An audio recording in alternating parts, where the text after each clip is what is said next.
Up next on Eco Company. We visit one of the few biofuel labs in the world. So this lab is really working on the feedstocks, which is the origin of all biofuels. We'll find out how these plants could produce a cleaner fuel of the future. And what are rocks, abiotic or biotic? It's a trip to nature's classroom.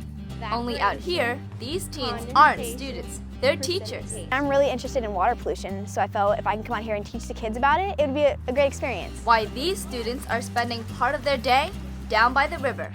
And a campaign against chemicals. Do you know what's in the products you use? We've developed a list with chemists called the Dirty 30, which is 30 ingredients that are found commonly in the products we use. How these teens are taking a stand against harmful ingredients. Then, It says 6.5. testing the waters. A high school class takes up water monitoring. We test up here and then go down the river a bit and then test where it goes into the ocean. Eco Company starts now.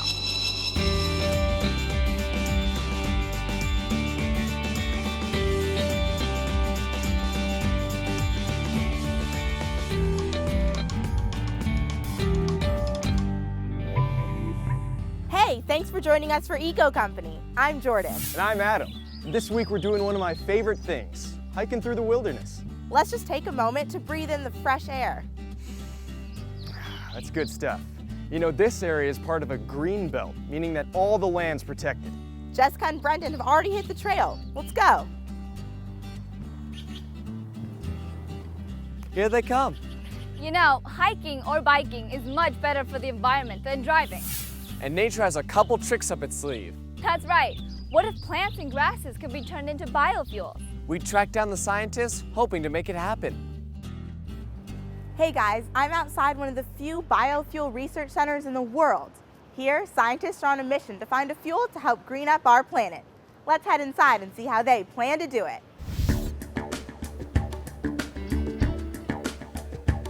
It's high-tech science that could change the future of fuel.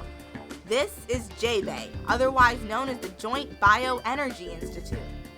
It's a place working to unlock some of nature's secrets, to create plant-based biofuels to replace fossil fuels.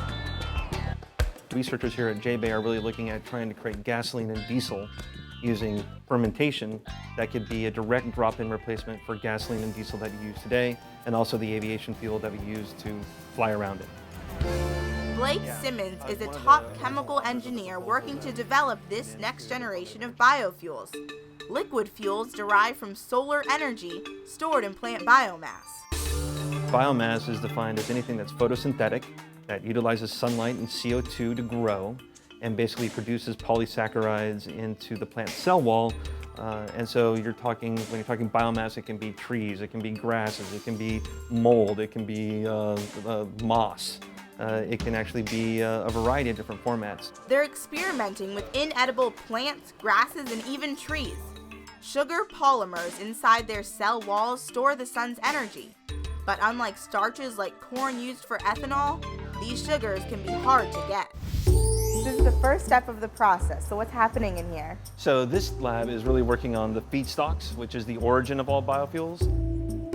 What they're trying to do is understand what are inside the plants that make them harder to process, and then come up with engineering methods to break them down easier and produce sugar very effectively.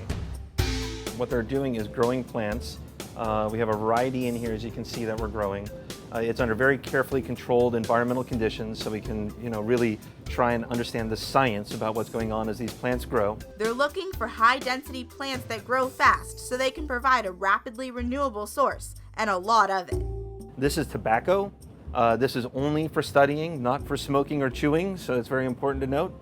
And the reason why we use tobacco plants is that it's much like the Arabidopsis. It grows very fast, we understand it very well, and we can determine the impact of these genetic knockouts and genetic engineering on the plant system itself. Once they've isolated some possible contenders, Simmons gets to work. This is where the next part of the process from biomass to biofuel occurs. This is step 2. This is step 2, exactly right. This is where we take the pretty plants and we break them down into sugar. So what is all of this right here? So this is what we need to start with when we get to step 2 of the process, right? So I showed you the feedstocks when they're growing.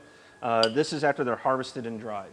So this, for instance, is switchgrass that's been milled up and ground up, and that is one of the starting materials that we use. This step is called deconstructing. They take the dried material and put it through several process steps where it ends up in a liquid state to be analyzed. We solubilize it and it comes out looking like that. And then when you dry it and recover it, then you get that fine powdery material out. And then you add the enzymes and then you've got sugar. That's where this special robot comes in. It's designed to help test and develop better enzymes that are critical to the process. What this does is it basically saves a lot of time, makes the system more efficient, and we can screen thousands of different potential enzymes per day. But we're not there yet. Once you get the sugars, they're fed to bacteria to produce the fuel. This machine is picking out colonies of bacteria to use. Once the bacteria and sugars are combined, they go into here. These microbes are actually being grown for the fuel synthesis team. And so they're actually producing the little molecules of fuel from the sugar that we feed them. And then we let them grow for a certain period of time, we bring them out, we harvest them, and then we analyze what they're doing. J-Bay hopes to achieve significant progress within the next 5 years. There is no bigger problem than global warming that we can work on as a scientific community today that will have a significant and long-term impact. And Simmons says they're going to use some help. The United States really needs a next generation of top-tier scientists in mathematics, and I really encourage everybody who's watching this to really think about going into science and engineering as a career. I think it's extremely rewarding, and I hope to see some new fresh faces that can help us out with this effort. It's an effort that will have a big impact on the planet and on us all. Wow, Jessica, check it out. Oh, look at the ducks, they're so cute. I'm gonna snap a photo. Just imagine if we didn't have clean lakes and rivers to enjoy. We met up with a group of high school students who are working to protect them. And they're teaching others to do the same. It's a go, even though we had the rain today. They're 10th graders at Pioneer High School in San Jose, California.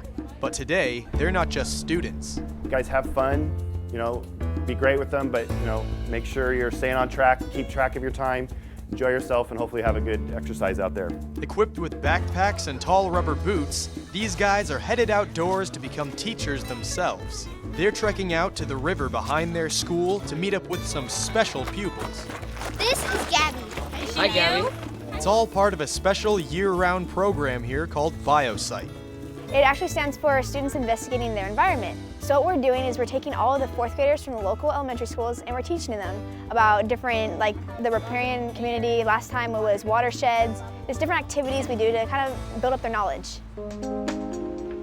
One activity is designed to show kids how trees can create water. Evaporation, condensation, precipitation. We're teaching them a lot about trees and about the importance of what they do. And so one of the activities that we did is treeific trees, which is we take a bag and we put it over like a little group of leaves. Okay, so now I want you guys to bunch the end of the bag and put the twist tie on it. It helps the students see exactly how it works because they'll see the little condensation on the outside of the bag. Student teachers Serena and Jesse are out here because they love the environment and want to protect it. And I'm really interested in water pollution, so I felt if I can come out here and teach the kids about it, it would be a great experience. All right, you see that bird right there? That kind of cool? What kind of bird do you think it is? So we had all the kids put on pretty big rain boots, and we went up to the deepest part and we would stick a meter stick in there to kind of measure the height. And all up along the stream, there's different heights of the river, so we kind of want to compare them. We also took this little densityometer, I think it's called, and we would count the amount of dots they had to find out how much shade we had under the tree. They collect all the data and compare the changes in the river community over time. Coming out here, by teaching the kids, we're making them aware of what's happening, all the pollutants that are in the water from the runoff, like our first huge storm last week, that all the metals from the cars and stuff all ran off into this river. And we just teach them about it and how you shouldn't put soap and stuff and clean stuff off and not to litter and all about stuff like that. They're incredible. It never ceases to amaze me, the capability, the creativity, and the passion with which our high school facilitators work with their 4th graders. Berit Adden is the Biosite Program Director, which is run by the Children's Discovery Museum in San Jose. We are holding them to a high standard to develop their lesson plans and work with their 4th graders to the best of their ability. And they don't let us down. And it's just exciting to watch them do their job.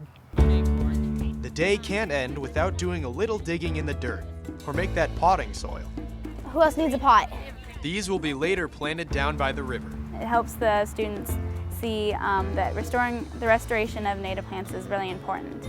And having that in the community is a key concept of the balance that it keeps in the riparian community. It's a lesson for both student and teacher. I love it. It's such a blast. We play different games with the kids. We get them involved. I wouldn't change it for the world. And we're hoping that all of biosite students become environmental stewards for the future and start caring about issues like pollution, about like water quality, about what's happening with vegetation. Hopefully these are lifelong lessons that they're taking with them after biosite. Biosite on 3. 1, 2, 3. Biosite! Woo! Nice job, guys.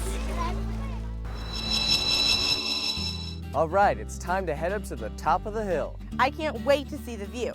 But first, we're a group of teens trying to educate people about all the different ways that they can green their lives. I'm heading to the mall to meet with Teens Turning Green, and they're on a mission to change how we live, work, and play.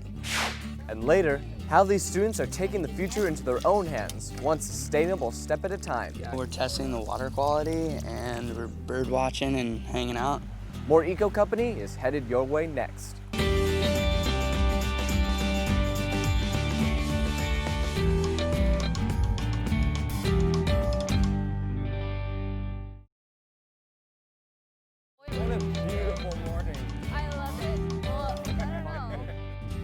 If you're like me and my friends, you love to hang out at the mall, but it's hard to know what to shop for to be eco-friendly.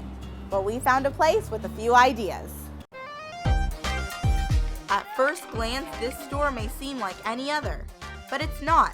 From cosmetics, to school supplies, to all the furnishings for your dorm room, everything you see here is good for the planet.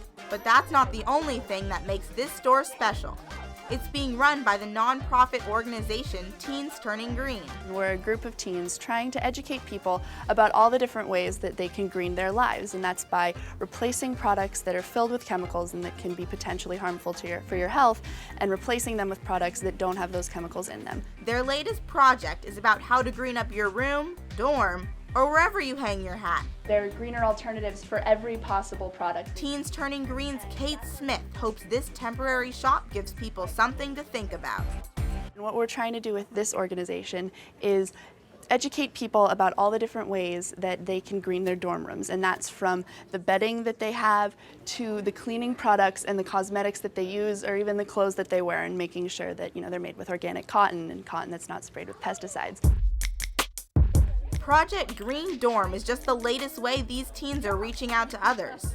They also do it through green spas like the one they've set up here.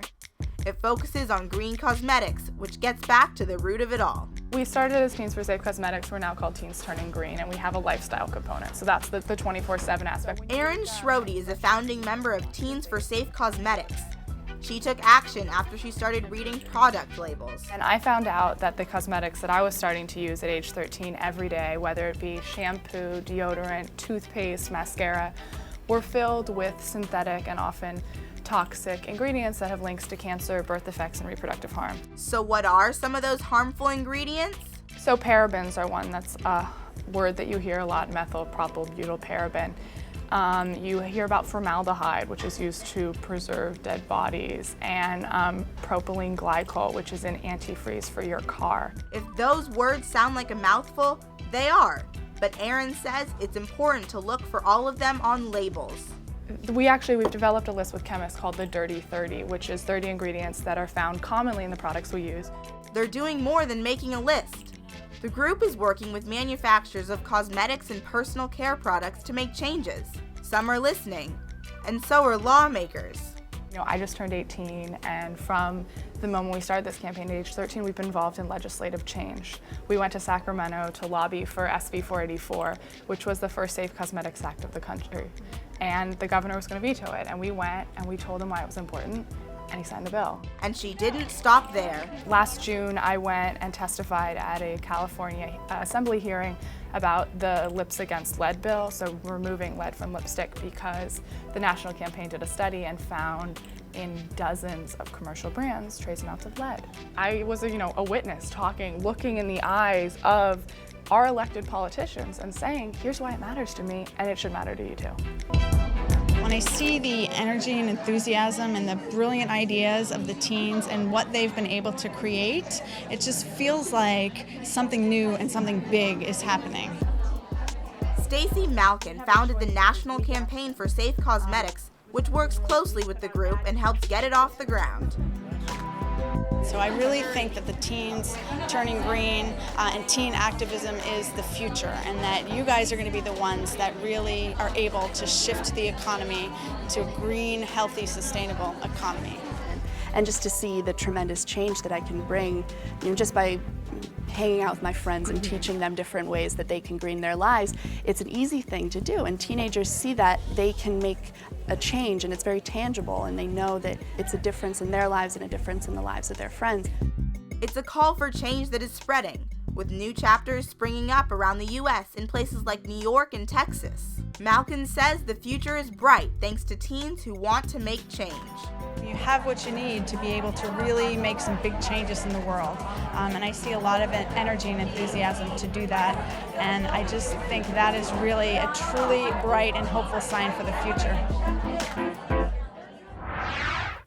We've made it to the top, and wow, what a view. This was definitely worth the climb. Yeah, but I think we might have lost the others on the way. Well, they're missing out on this. Hey guys, we're down here. Sounds like we better get going. I can't wait to see the view. Here's what's coming up. What if this were your classroom? These high school students are taking theirs outside. We'll tell you why next.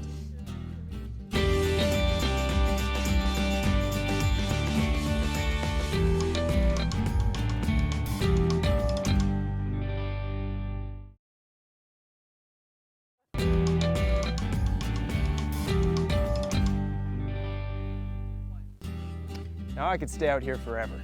Okay then, bye. Just kidding. Anyway, how many times have you wanted to be outside in this instead of a classroom? That'd be cool. We came across some students who are spending some time in the great outdoors. It's an eco lesson you can't get from a book. It's Nature's Classroom, a place for these students to learn about watershed ecology. I'm gonna say 6.5. That's what I said earlier. Make some surprising discoveries. Gates caught a crawdad over here. It's not dead, but look at those eggs. Yeah. That's eggs? Plus, even pick up a few birding pointers. Oh, it's moving. These teens are students at Natural Bridges High School in Santa Cruz, California. Today, class is taking place outdoors, and their assignment, water testing. We're testing the water quality, and we're bird watching and hanging out. It's pretty fun. They're testing the general health of the entire ecosystem. We came to our local pond. It's called Antonelli Pond, and it's really pretty here. And we're measuring things in the water, seeing if it's good for the plants and the animals.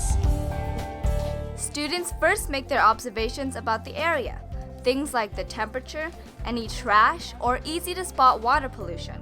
Katia Atman writes it all down. We just measure if it gets worse or if there's more trash. Soon, it's time to pull out the test kit and get started.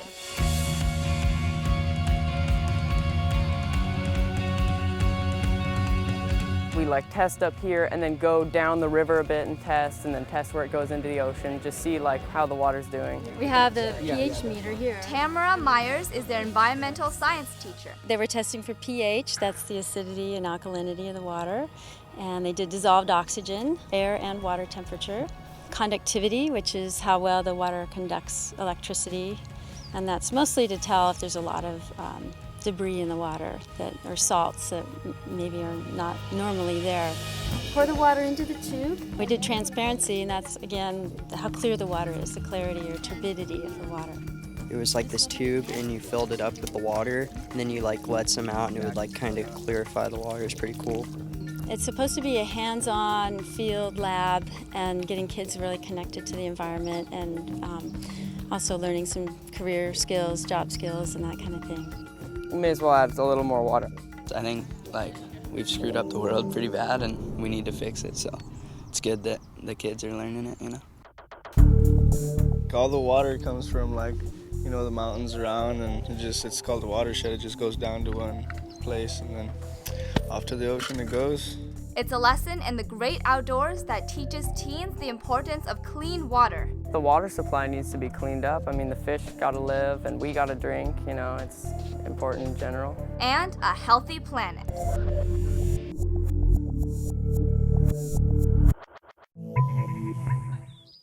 Now it's time to grab your video camera. If you're doing something to help the environment where you live, tell us about it. Upload your videos at eco-company.tv. They could end up on the show.